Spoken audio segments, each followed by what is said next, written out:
wabarakatuh. Salam kicau mania. Oke, dalam video kali ini kita akan membahas mengenai cara perawatan burung murai batu muda, yaitu trotolan mutasi ke pastol. Kita akan membahas cara perawatannya, penanganannya bagaimana, dan kemudian hariannya seperti apa. Kita akan bahas tuntas di video kali ini. Jangan lupa subscribe channel saya, Bajul Sinyal Factory ya guys ya, supaya saya lebih semangat dalam membuat video-video dan tips-tips penanganan mengenai murai batu. Oke, kita let's go guys.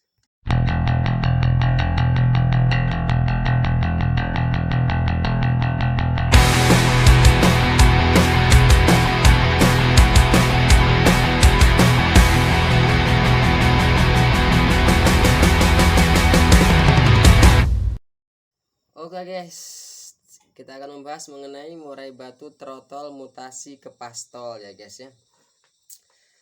Karena bagi kawan-kawan yang menyukai membangun mulai dari nol murai batu trotol ke pastol dan kemudian diikut sertakan dalam lomba dan kemudian mendapat juara ataupun nominasi, itu merupakan suatu kebanggaan tersendiri ya guys ya. Karena kita memulai rawatan dari nol, kita berusaha semaksimal mungkin, jadi kita merasa puas dengan hasil-hasil dari rawatan kita guys ya. Karena murai trotol ini merupakan murai yang masih dalam masa pertumbuhan, sehingga sangat membutuhkan banyak nutrisi dan kebutuhan untuk membangun tulang-tulangnya, untuk membangun karakternya. Jadi nanti kita mulai dari trotolan guys ya. Oke, yang poin terpenting adalah pertama itu nutrisi dari murai batu trotol ke pastol ya guys ya. Kalau saya sendiri berdasarkan pengalaman, saya tidak mematok EF-nya itu ya, jangkriknya ataupun krotonya itu ya. Biasanya kalau mulai trotolan itu beda dengan merawatan murai batu dewasa, karena di trotol ini kita belum ada settingan sama sekali. Yang penting kita memenuhi kebutuhan nutrisi dari burung trotolan kita, sehingga lebih kalau kebutuhan nutrisinya terpenuhi, nantinya dari proses mutasi itu sangat cepat guys. Rata-rata kalau saya sendiri mulai dari trotol itu 2-3 bulan, 4 bulan maksimal itu udah mulai beralih ke mutasi ke pastol ya guys ya. Sehingga 5 bulan itu burung sudah mulai on fire biasanya, meskipun bulunya masih basah itu. Jadi nanti sekitar usia 7-8 bulan bisa dibawa coba-coba ke lapangan atau ke gantangan ya guys ya. Pertama itu nutrisinya. Kalau saya sendiri nggak pernah mematok meskipun dia mulai berganti bulu ya guys ya, berganti bulu dari trotol mutasi ke pastol, karena untuk nutrisi ini sangat penting untuk membentuk kekebalan tubuh dan tulang-tulang dari burung trotolan ya guys ya. Kalau saya sendiri, kalau rata-rata kalau saya trotolan itu saya kasihnya 15-20, itu pun cepet habisnya ya guys ya. Beda dengan burung yang dewasa. 15 ekor itu pagi sama sore kalau saya. 1 jam itu udah habis biasanya. Dan untuk purnya itu saya memakai yang pur biasa seperti Topsong ataupun Gokoin gitu ya guys ya. Tapi rata-rata sih pakai Topsong ya guys, karena emang proteinnya itu kan normal buat semua burung.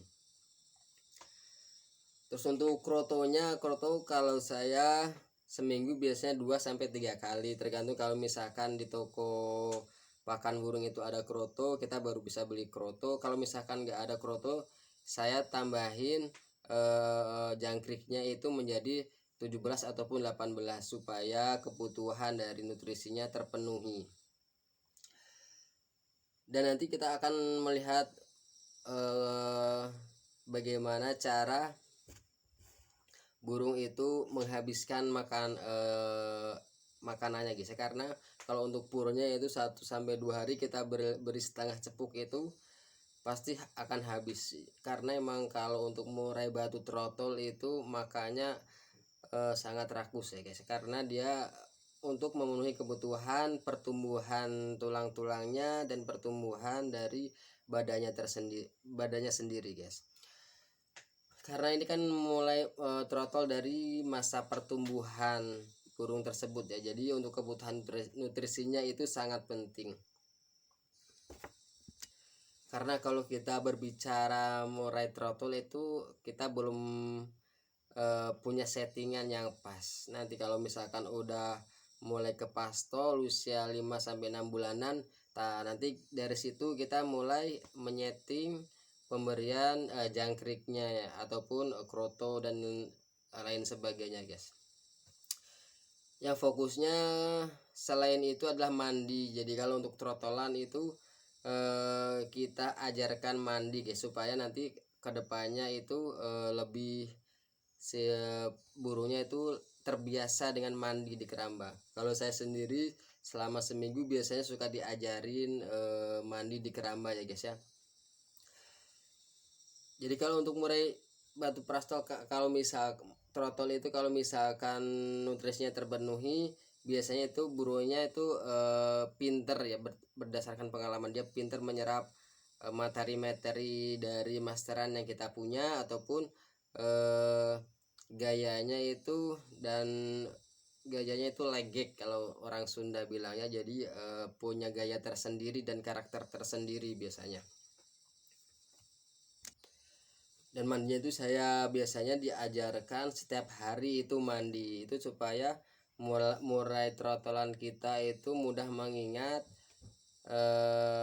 cara-cara mandi. Kalau misalkan kita mengajarkannya seminggu itu dua kali, biasanya itu nanti murai trotolannya itu kurang bisa terbiasa biasanya, berdasarkan pengalaman saya guys ya.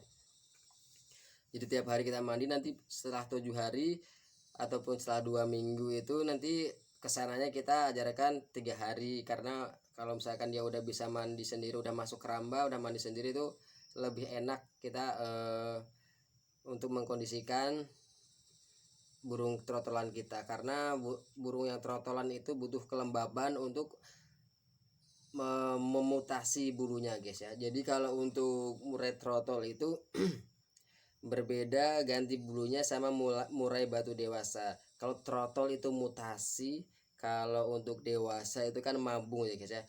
Jadi kalau trotol itu mengganti bulu baru di pori-pori yang lama, nanti ada pertumbuhan bulu baru di pori-pori yang baru juga guys ya. Kalau misalkan kita lihat burung awalnya dadanya itu rada kuning kekuningan, kemudian ada 1 ataupun 2 muncul warna orange ataupun warna kehitaman mengkilat ya, itu dari pori-pori yang baru biasanya. Nanti kalau misalkan udah full, dia mulai ganti bulu, rontok bulu, maka pori-pori yang lama tetap tumbuh, dan kemudian ada pori baru yang tumbuh bulu baru juga guys ya. Itulah kalau misalkan murai trotol itu disebutnya mutasi ya, bukan mabung ya. Setelah mandi biasanya sih kalau saya nggak pernah diisolasi gitu. Yang penting ada masterannya itu. Masterannya yang penting dia itu, si burung trotol itu mendengar kicauan masteran. Biasanya sih kalau untuk saya makanya yang burung-burung kecil dulu, kayak misalkan konin ataupun kinoi, kenari gitu, rambatan gitu. Kalau misalkan yang burung-burung besar kayak cililin ataupun burung-burung besar yang lainnya, biasanya yang penting kita jaraknya jauh aja. Yang penting si burung trotolan kita itu mendengar dari suara-suara masteran yang burung-burung besar, karena kan emang suaranya kalau kayak cililin itu kan kenceng ya guys ya. Jadi meskipun kita simpan di teras rumah, pasti kedengaran sampai ke dalam rumah biasanya. Dan kemudian untuk penjemuran, Kalau saya sendiri kalau untuk trotolan sebelum mutasi itu dijemurnya paling kurang dari 1 jam lah ya, maksimal tuh 40 menit biasanya itu. Karena apa, itu untuk memenuhi kebutuhan vitamin D dari burung trotolan kita, karena emang penting kalau untuk vitamin D itu guys ya, supaya untuk pertumbuhan tulang, jadi biar tulangnya lebih kuat. Untuk kalau misalkan udah mulai mutasi ini, yang penting kita kalau pagi-pagi itu kita angin-anginkan aja guys. Kalau misalkan mau dijemur pun mataharinya yang masih matahari baru muncul guys, sekitar jam 7-an itu paling jemurnya juga 15 menit, jam 7 lebih 15 menit kita yang penting angin-anginkan lagi, jangkrik udah diberikan, kemudian kita full kerodong lagi guys. Yang terpenting adalah kandang dari kebersihan kandangnya itu guys ya, karpetnya itu harus dibersihkan tiap hari kalau misalkan bisa. Kalau misalkan nggak bisa, biasanya 2 hari sekali juga nggak apa-apa guys, yang penting si kotorannya itu tidak menumpuk ya guys. Sama airnya kalau bisa diganti itu tiap hari guys ya, meskipun airnya setengah dari cepuknya, yang penting kita ganti aja guys. Biasanya karena si trotolan itu lebih sering makan purnya itu, jadi makan pur langsung minum biasanya lebih cepat kotor gitu guys.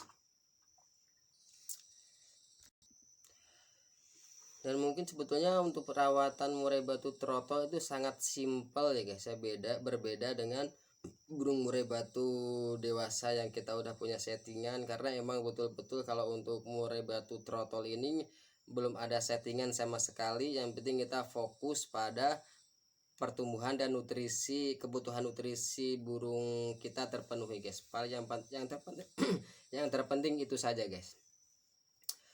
Dan mungkin itu saja guys ya. Nanti kalau misalkan ada masukan-masukan dari teman-teman, cara rawatannya teman-teman kayak gimana, itu boleh kita saling share ya guys ya. Kita saling berbagi pengalaman rawatan-rawatan murai batu trotol kita guys. Saya cukupkan sekian guys. Jangan lupa subscribe channel saya supaya saya lebih bersemangat membuat video-video ataupun tips-tips cara penanganan murai batu kita ya guys ya. Saya akhiri, assalamualaikum warahmatullahi wabarakatuh.